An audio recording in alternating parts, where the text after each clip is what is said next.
The envelope hit the marble table with a sound that seemed too loud for such a small thing. $1,000 in crisp bills, and Greg's eyes avoiding mine like I was some stranger who'd asked him for directions. Around us, tourists laughed and clinked their wine glasses, oblivious to the fact that my entire world had just shifted on its axis. I know what you're thinking. You're probably screaming at your screen right now, telling me I should have seen it coming. But here's the thing about betrayal. It doesn't announce itself.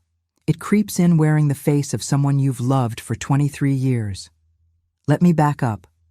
3 months earlier, everything looked perfect from the outside. We lived in a charming brownstone in Brooklyn, the kind with the iron railings and flower boxes that made tourists stop to take pictures. Greg worked in finance. Always had, always would, he'd say with that confident smile that used to make my knees weak. I'd been a nurse before we had kids, but I'd stepped back when the twins were born, and somehow those few years turned into 2 decades. Our life had a rhythm to it. Greg traveled for work, came home exhausted, but always with a story about some client or deal. I managed the house, volunteered at the church, took care of Greg's aging mother when she needed help. Normal, safe, or so I thought.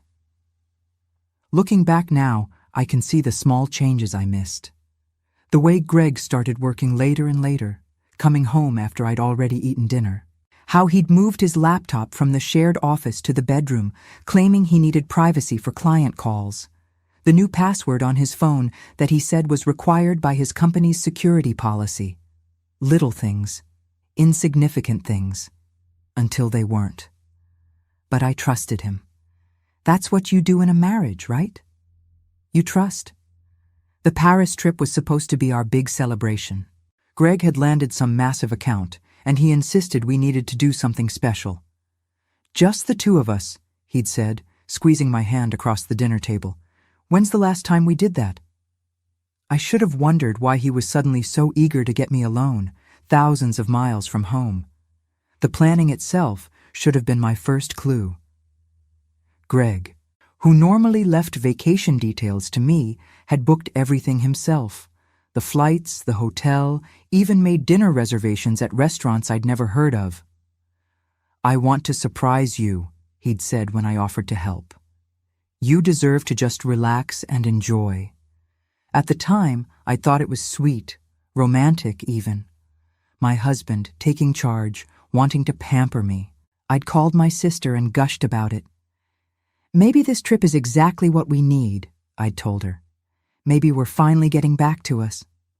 God, I was naive. The first few days were lovely, I'll give him that. We walked along the Seine, visited Notre Dame before the fire. Thank God we saw it when we did. We ate croissants that melted on your tongue and drank wine that cost more than our weekly grocery budget. Greg was attentive in a way he hadn't been in years. He held doors, pulled out chairs, called me beautiful in that casual way that made it sound true. I remember thinking maybe we'd finally turned a corner. Maybe this was our second chapter. But on the 4th day, something shifted. We were having breakfast at this cafe near our hotel, one of those places where everything's painted in shades of cream and gold, where even the coffee cups look like art. Greg kept checking his phone, his jaw tight in that way that meant he was stressed about work. Everything okay? I asked, reaching for his hand. He pulled back, just slightly, just enough. Fine. Just some stuff back home. The kids? No, business. Don't worry about it. Don't worry about it. I'd heard those words so many times they'd become like wallpaper. You stop noticing them, even though they're everywhere. I watched him across the table, really looked at him maybe for the first time in months. The fine lines around his eyes seemed deeper, carved there by something more than just age. His shoulders were tense, hunched slightly forward like he was bracing against something. And his eyes, those blue eyes I'd fallen in love with all those years ago, kept darting to his phone, to the door, to anywhere but my face. The cafe buzzed with conversation around us. A couple at the next table laughed over shared pastries. An older woman read a newspaper, her coffee steaming beside her. Normal morning sounds that somehow made our silence feel louder, more obvious. "Greg," I said softly. "Talk to me. What's really going on?" For just a moment, I saw something flicker across his expression. Guilt, maybe, or fear. But then it was gone, replaced by that practiced smile he used with clients. "Nothing, Sarah, I promise. Just work stress. Let's not let it ruin our trip."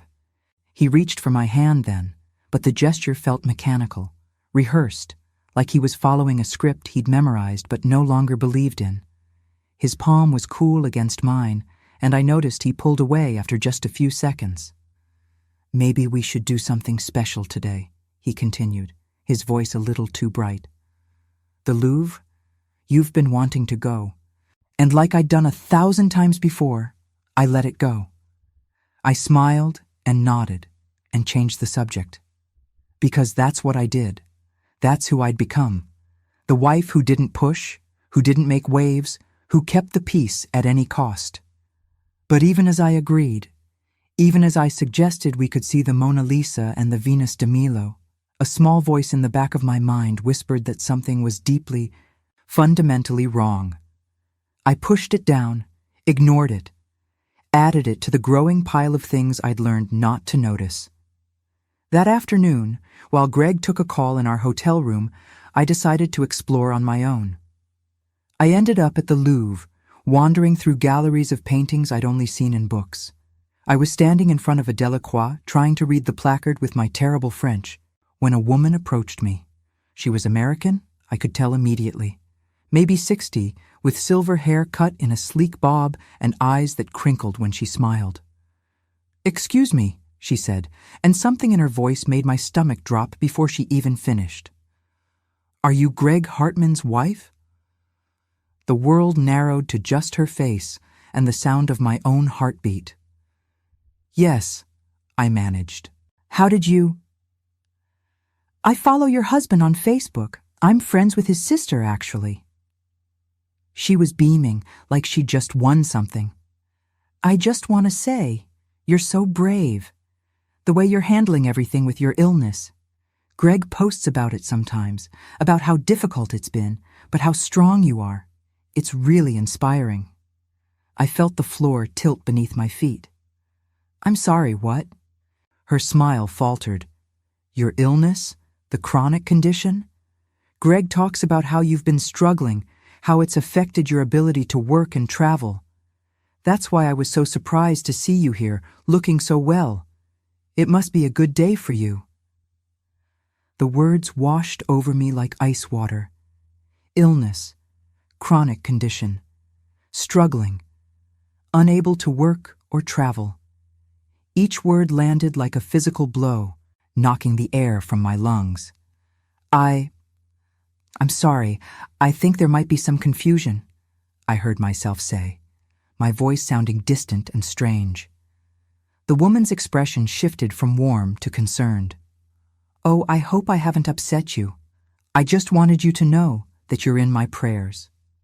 We all admire how Greg has been handling everything, taking care of you, staying so positive." I don't remember what I said to her. Something polite and vague, probably. Something that let me escape without completely falling apart in the middle of a museum in Paris. I made it outside, into the courtyard with the glass pyramid, before the shaking started.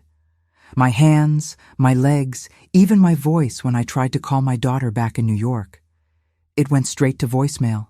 Of course it did. It was barely dawn there. What illness? What chronic condition? I sank onto a bench, tourists flowing past me like water around a stone.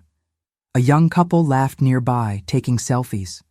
A child ran past, chasing pigeons. Normal life continued all around me while mine crumbled into pieces I couldn't begin to understand how to put back together. I'd had some health issues, sure. Who hasn't at 54? A bout of vertigo last year that turned out to be an inner ear thing. Some fatigue that my doctor attributed to stress and low iron. A couple of bad migraines, nothing I couldn't handle, nothing that stopped me from living my life. But apparently, Greg had turned my minor health hiccups into a full-blown medical saga, and he'd been broadcasting it to God knows who. I walked back to the hotel in a daze, my mind racing through every conversation, every family gathering, every time someone had asked about my health with that pitying look I'd assumed was just general concern. Greg was on the phone when I walked in, pacing by the window with his back to me. "No, she's fine," he was saying. "Yeah, she's been doing much better this trip. I think the change of scenery is good for her." He turned and saw me standing there. For just a second, maybe half a second, something flickered across his face. Guilt?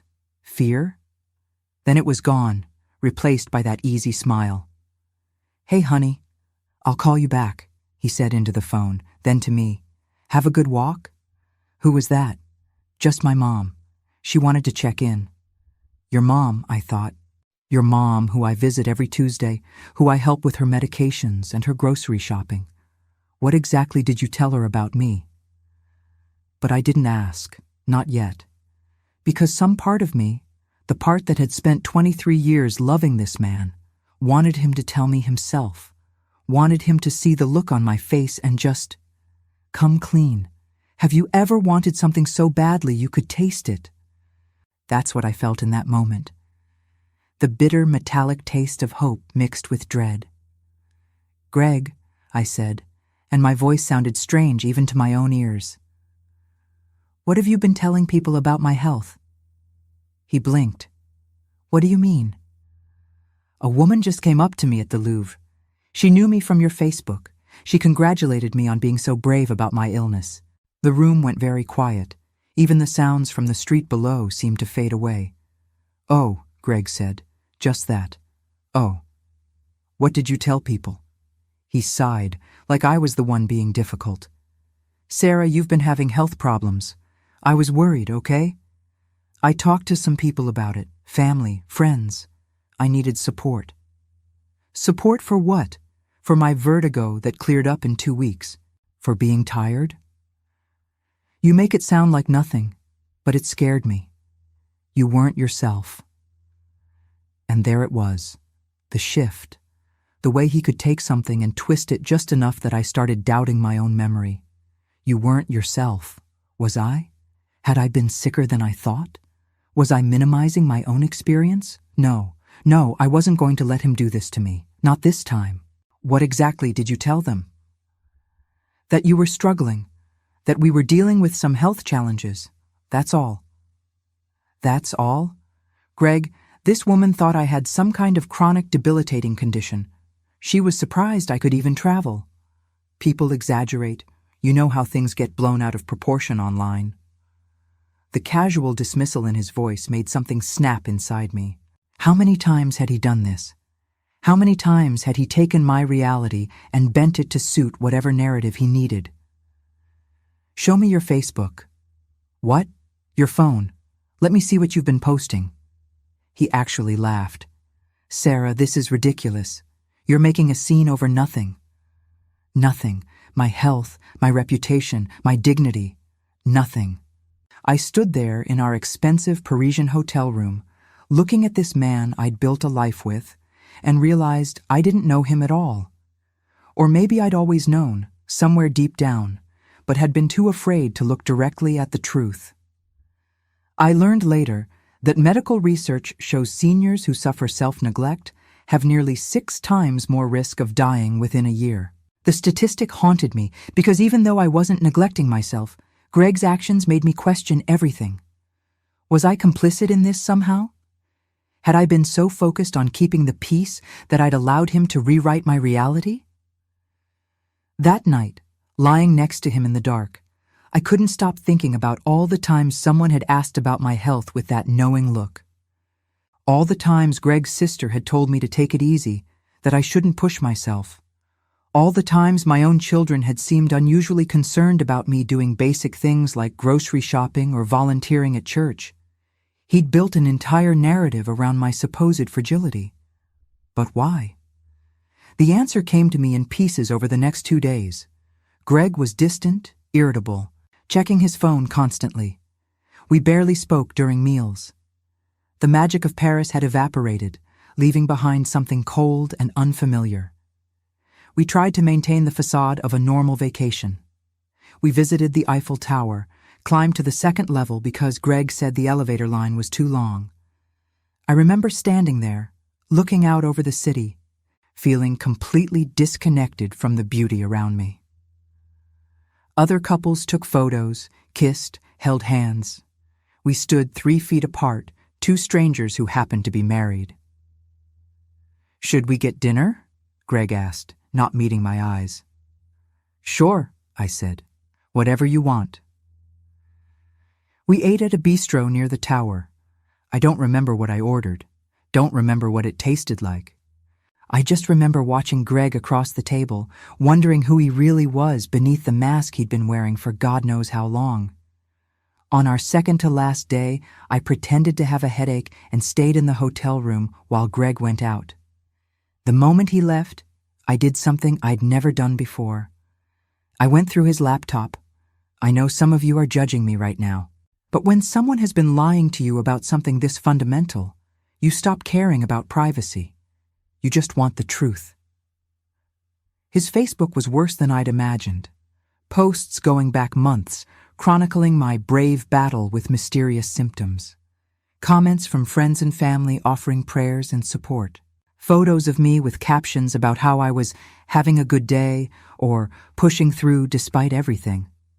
He'd made me into a character in his own story. The suffering wife. The burden he nobly bore. But it was the messages that really gutted me. Conversations with his mother, with his sister, with friends. "Sarah's not doing well today. I'm worried about leaving her alone. The doctors still don't know what's wrong. I might need to think about next steps if this gets worse." Next steps, like I was some problem to be solved. And then I found the financial records. Greg had always handled our money. I trusted him with it. Why wouldn't I? He worked in finance, for God's sake. But there, in a folder labeled Personal, I found statements for accounts I didn't know we had. Transfers, withdrawals, money moving around in patterns I couldn't quite follow, but knew in my gut were wrong. He'd been siphoning off funds, not huge amounts, nothing that would trigger alarms, but consistent, steady amounts over the past year, into accounts in his name only. My hands trembled as I clicked through the files. Each transaction felt like another betrayal. $500 here, 1,000 there, sometimes just a couple hundred, always with vague descriptions that could mean anything. Consulting fees, business expenses, investment opportunities. I did the math in my head. Rough calculations that made my stomach turn. Over the past 18 months, Greg had moved almost $100,000 into accounts I had no access to. Money that should have been ours. Money we'd saved together, earned together, planned to use for our retirement together. Except Greg had different plans.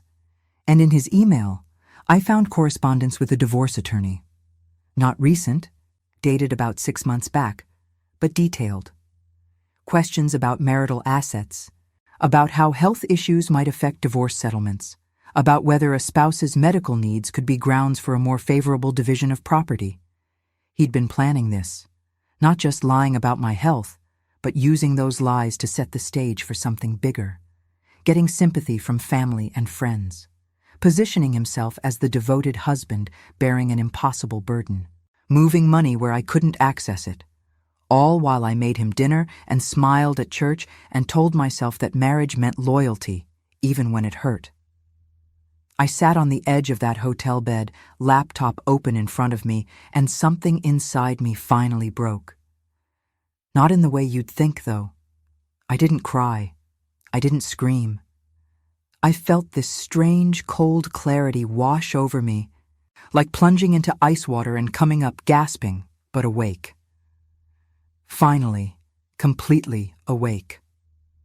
When Greg came back that evening, I was sitting by the window with a glass of wine, looking out at the Parisian twilight. He kissed the top of my head like nothing was wrong, like I was still his sweet, oblivious Sarah. "Feeling better?" he asked.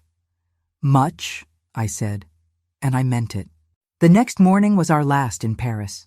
We had breakfast at the same cafe where this had all started to unravel. Greg ordered an omelet. I got a croissant I couldn't eat. Sarah, he said, reaching into his jacket pocket, we need to talk. My heart hammered, but I kept my face neutral. Okay. He pulled out an envelope, placed it on the table between us. There's $1,000 in there. I think it's best if you leave. Take a few more days here if you want. I'll fly back today. We can figure out the rest when we're both home. I stared at him. At this man I'd shared a bed with for over 2 decades. This stranger. Figure out what, exactly? Sarah, come on. You know things haven't been good. We've been stuck in this pattern for years. Maybe some space would be good for both of us. Space. Not divorce, not separation, just space. Still keeping his options open, I realized. Still trying to control the narrative. I picked up the envelope, felt the weight of it in my hand. $1,000. Like I was some problem he could pay to go away. No, I said. His eyebrows shot up. No. I'm not taking your money, and I'm not staying in Paris alone.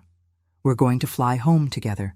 We're going to walk into our house together, and then we're going to have a very long conversation about the lies you've been telling about my health and the money you've been hiding and the divorce attorney you contacted 6 months ago. The color drained from his face. You went through my... Yes, I did. And before you say anything else, before you try to make me feel guilty about it, ask yourself this. What else was I supposed to do when I found out my husband has been telling everyone I'm too sick to function? He opened his mouth, closed it. For maybe the first time in our marriage, Greg Hartman had nothing to say. The cafe suddenly felt too small, too warm. The other diners seemed to fade away until it was just us and the truth sitting between us on that marble table like an unwelcome guest. How long?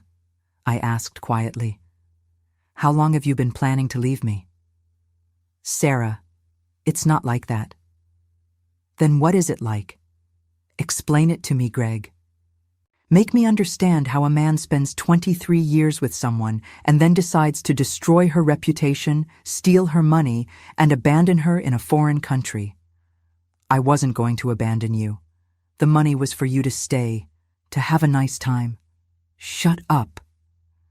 The words came out sharper than I intended, loud enough that a couple at the next table glanced over. I lowered my voice. Just stop lying.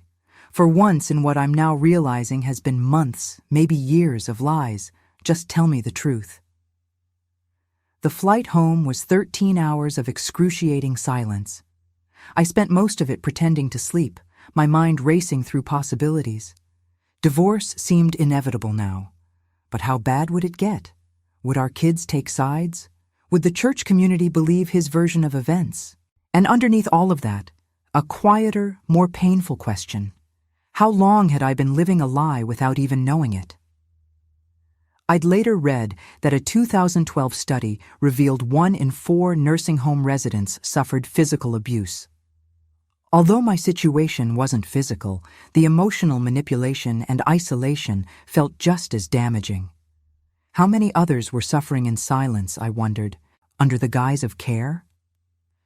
We landed at JFK on a gray Tuesday morning, got our luggage, walked to the parking garage where we'd left our car, still barely speaking. It wasn't until we were on the Brooklyn-Queens Expressway, stuck in traffic with the Manhattan skyline visible through the haze, that I finally spoke. I want to know everything, I said. How long you've been planning to leave me. How much money you've moved, what you've told people, all of it. Greg's hands tightened on the steering wheel. Sarah, you're making this into something it's not. Then explain it to me.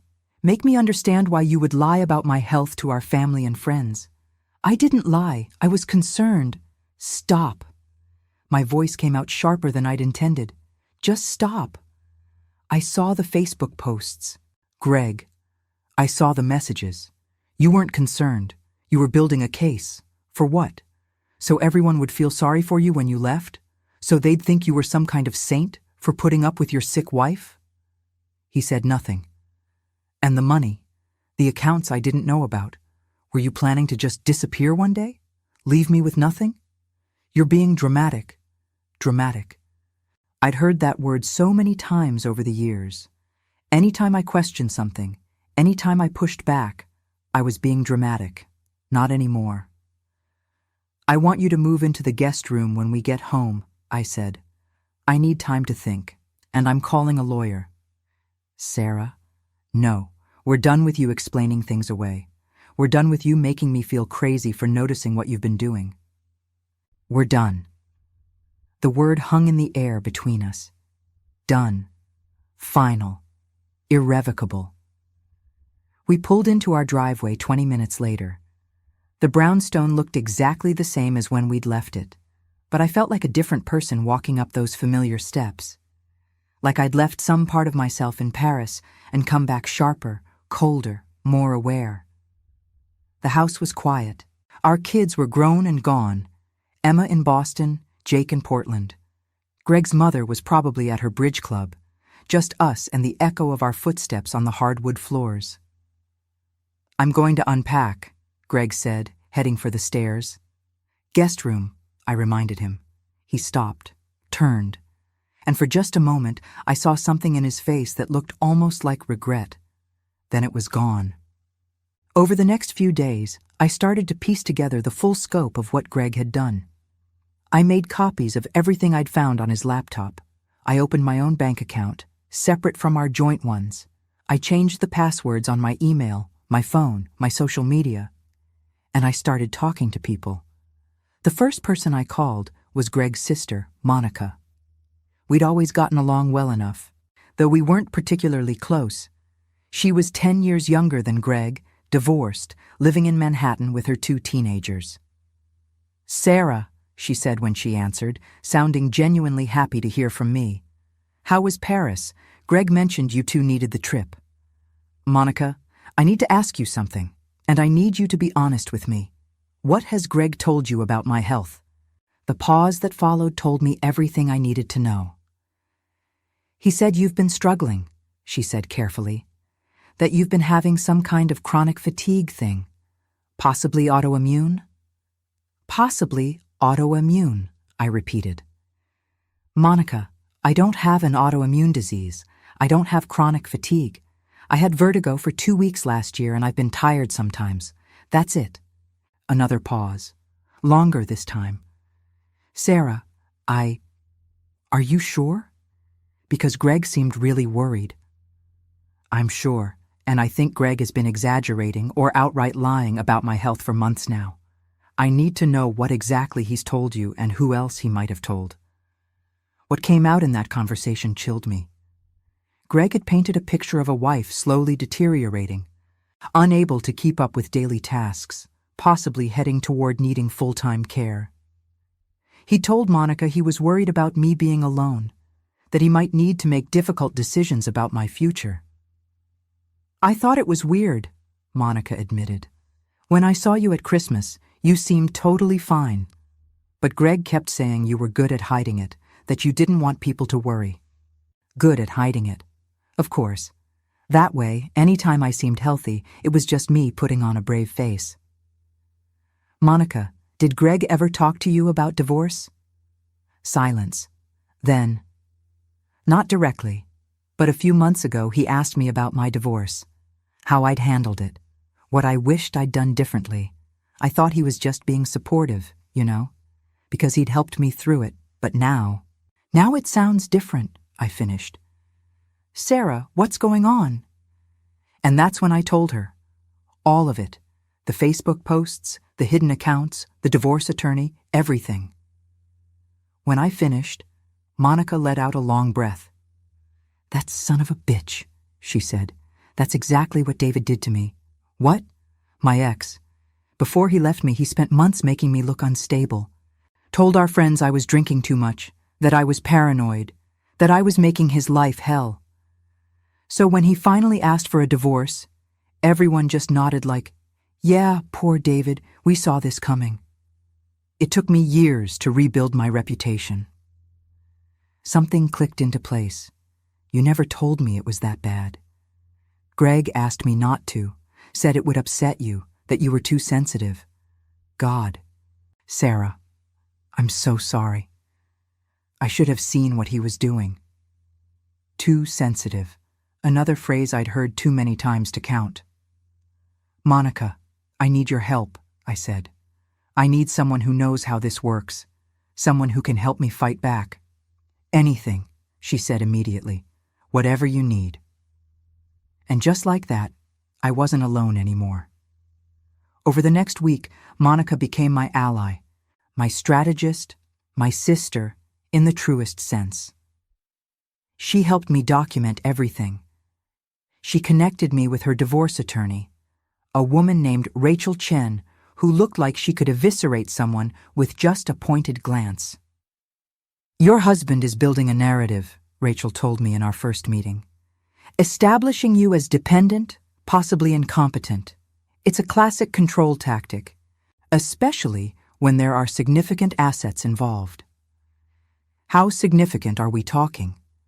She'd done some preliminary research. Your husband's net worth, from what I can see, is likely in the neighborhood of $3 million. Maybe more. The house alone is worth at least $1 million, plus his retirement accounts, investments, the business holdings. $3 million. I'd known we were comfortable, but I'd never thought about the actual numbers. Greg handled all of that. And if he'd successfully painted you as too ill to work, too unstable to manage your own affairs, he could have argued for a division of assets that heavily favored him, especially if he'd moved money around beforehand. So what do? Rachel smiled. It wasn't a nice smile. We document everything. We get your own medical records to prove there's nothing wrong with you. We expose every lie he's told, and then we take him to court and make sure he doesn't get away with a single penny he tried to hide. But there was something else I wanted. Something more than just money or legal victory. I want everyone to know what he did, I said. Our church, our friends, our family. I want them to know the truth. Rachel nodded. Then we'll make sure they do. The plan came together over the following days. We would confront Greg not in private, not in some lawyer's office, but in the most public way possible, at church, during the monthly community meeting. Our church was the social hub of our lives. We'd been members for 15 years. Everyone knew us. Everyone thought we were the perfect couple, successful, devoted, pillars of the community.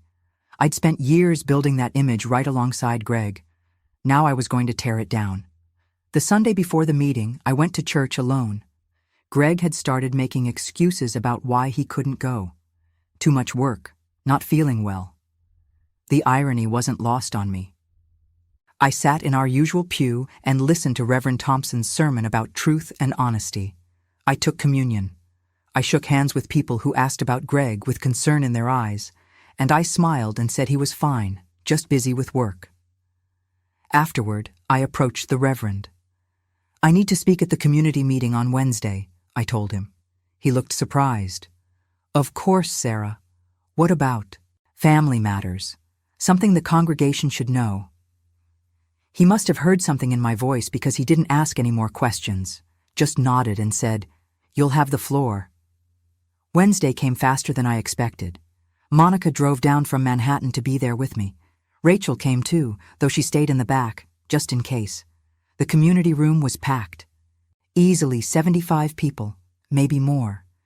Greg wasn't there. I'd told him I was going to book club. He'd barely looked up from his laptop. Reverend Thompson opened the meeting with a prayer. Then he went through the usual business, upcoming events, volunteer opportunities, budget updates, normal church stuff. Then he said, "Sarah Hartman has asked to address the congregation." "Sarah?" I stood up. My legs felt shaky, but my voice didn't. I'd practiced this. Monica had made me say it out loud a dozen times until I could do it without crying. "Thank you, Reverend," I said. "I know this is unusual, but I need to share something with all of you. Something I recently discovered about my own life." The room went quiet. That particular church silence, where everyone's trying to look interested, but really they're just glad the spotlight isn't on them. Many of you have asked me about my health over the past year, I continued. You've offered prayers and support. You've told me how brave I am. And I've been confused by that, because I've never felt particularly sick or particularly brave. A few people shifted in their seats. I found out recently that my husband, Greg, has been telling people I have a serious chronic illness, that I'm struggling with daily tasks, that I might need full-time care. None of this is true.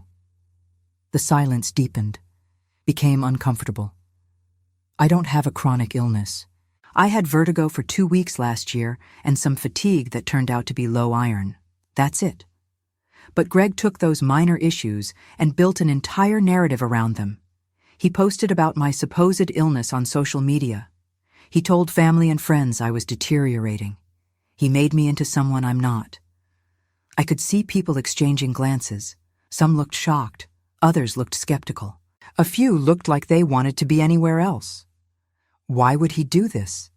I've spent a lot of time asking myself that question, and the answer I found is that he was setting the stage, making himself look like the devoted husband bearing an impossible burden, so that when he eventually left me, which he'd already consulted a divorce attorney about, everyone would understand. Everyone would sympathize with him.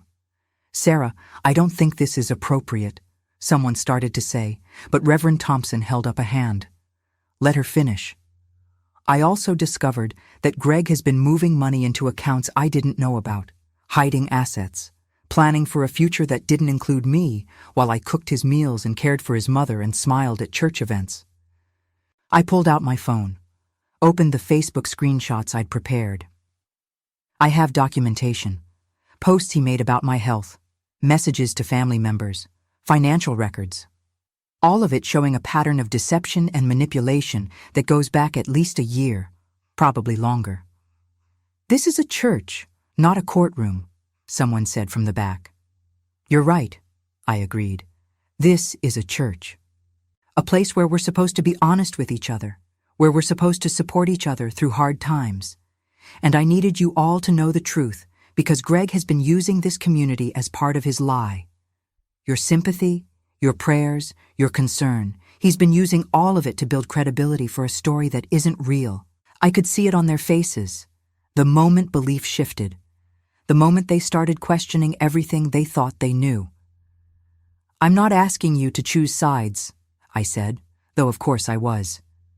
"I'm just asking you to know the truth, to understand that things aren't always what they seem, even in marriages that look perfect from the outside."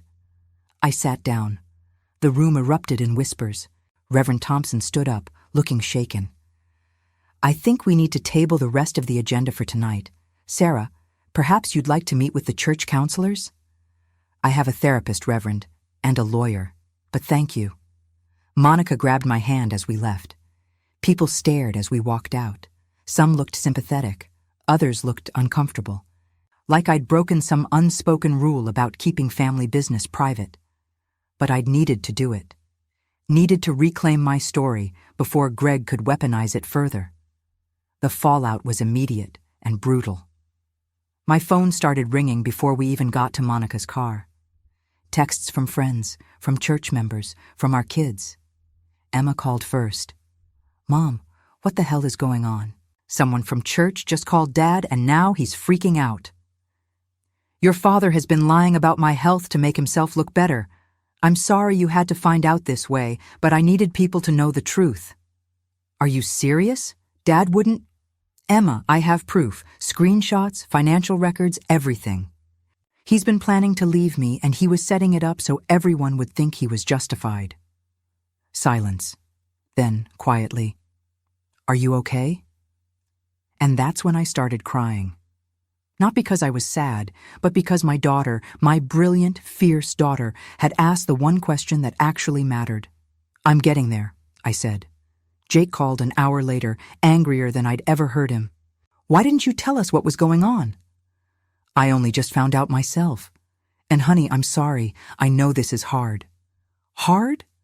Mom, you just nuked Dad's reputation in front of the entire church. Everyone's going to know about this by tomorrow." "Good," I said. "Let them know. Let them know what he did." "But what about us? What about the family?" "The family," I said slowly, is what your father destroyed when he decided to lie about me for his own gain. I'm just making sure everyone knows it. It took both kids a few days to come around. Emma got there first. She'd always been more willing to question authority, to dig beneath the surface. Jake took longer, but he got there too, especially after I showed him the financial records and the divorce attorney emails. I can't believe he did this, he kept saying. I just can't believe it. But he did believe it. They both did. And that validation from my own children meant more than I could have imagined. Greg, meanwhile, was scrambling. He called everyone we knew, trying to do damage control. Claimed I was having some kind of breakdown, that I'd misunderstood everything, that he'd only been trying to help. But the truth was out there now, documented and witnessed, and no amount of spin could put that genie back in the bottle. The divorce proceedings began in earnest. Rachel was as good as Monica had promised. She found every hidden account, every suspicious transfer, every lie Greg had told about our finances. He thought he was so clever, Rachel said during one of our meetings. Moving small amounts over time, thinking no one would notice. But it all adds up, and juries don't like husbands who steal from their wives. Do you think it'll go to trial? Honestly, I think Greg will settle. Once he realizes how bad this looks, how much evidence we have, he'll want to avoid the publicity of a trial. She was right. 2 months after I'd confronted him at church, Greg's attorney reached out with a settlement offer. It wasn't everything I'd wanted, but it was fair. More than fair, actually. I got the house, half of all assets, including the ones he'd tried to hide, and a significant portion of his retirement accounts. He got his freedom and a reputation in tatters. People ask me sometimes if I think the outcome was fair, if I got justice. And honestly, I'm not sure justice is the right word for what happened. Greg didn't go to jail. He didn't lose his job. He moved into a condo in Manhattan, continued working, started dating someone new within months. From the outside, he probably looks fine, maybe even better than fine. But I know the truth. I know that his sister won't speak to him, that his mother, even in her declining health, looks at him with disappointment, that our children, while they maintain a relationship with him, will never fully trust him again. And I know that every time he tells his new girlfriend about his ex-wife, he'll have to choose between lying again or admitting what he did. Either way, he loses something. Is that fair? I don't know. Do you think that was fair? Tell me in the comments, what would you have done in my place? What I do know is that I found my own kind of justice, not in his punishment, but in my liberation. 6 months after the divorce was finalized, I did something I'd never done before. I took an art class. It sounds silly, I know. After everything that happened, after the betrayal and the lawyers and the church confrontation, I took an art class at the community center in Brooklyn. But there was something about putting paint on canvas that felt healing. Like I was creating something from nothing, taking all the ugliness and transforming it into something that might be beautiful. I wasn't good at it at first. My paintings looked like what they were, the work of a beginner. But my instructor, a woman named Claire who'd been painting for 40 years, told me that wasn't the point. Art isn't about being good, she said. It's about being honest. And honey, whatever you're putting on that canvas is the most honest thing I've seen in a long time. I painted my anger. I painted my grief. I painted the moment in Paris when everything shattered, and the moment in church when I took my power back. And slowly, I started painting other things too. The Brooklyn Bridge at sunrise, the flowers in Prospect Park, the face of a woman who looked like she might be free. I sold my first painting at a small gallery show Claire organized. It was just a local thing, nothing fancy. But when someone handed me $300 for a painting I'd made with my own hands, I felt something shift inside me. I wasn't just Greg's ex-wife anymore. I wasn't just the woman who'd been lied to. I was Sarah, artist, survivor, woman rebuilding her life on her own terms. Emma came to visit for a weekend and found me in my makeshift studio, the guest room where Greg had briefly slept before he moved out entirely. "Mom," "These are really good," she said, looking at the canvases propped against the walls. "They're getting better," I said. "Claire says I have potential. You have more than potential. You have a story, and you're telling it the only way you know how." She was right. Every brushstroke was an act of reclamation. Every color choice was a decision I made, not something Greg decided for me. I started sleeping better. The tightness in my chest, the anxiety that had become so constant I'd stopped noticing it, slowly faded. I could breathe again. Before I end my story, I want to share something important I learned through all of this. Something I wish I'd known years ago.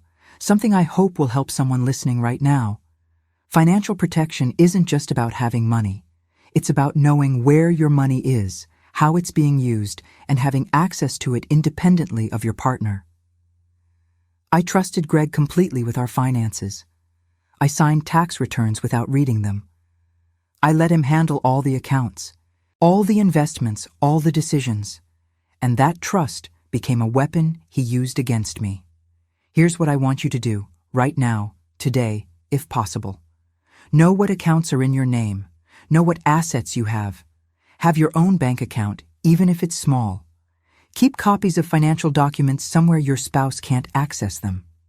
I know it sounds paranoid. I know it feels like you're planning for divorce before it even happens. But here's the thing. Financial abuse often happens gradually. Small restrictions at first. "I'll handle the money. You don't need to worry about it." Why do you need your own account? Don't you trust me? It's easier if everything's in one place. Those small restrictions add up until one day you wake up and realize you have no idea where your own money is. According to financial experts, nearly 60% of American women have experienced financial abuse at some point in their lives. 60%. That's more than half of all women, and most of them don't even realize it's happening until it's too late. Financial abuse can look like a lot of things. It can be obvious, taking all your paychecks, preventing you from working, running up debt in your name.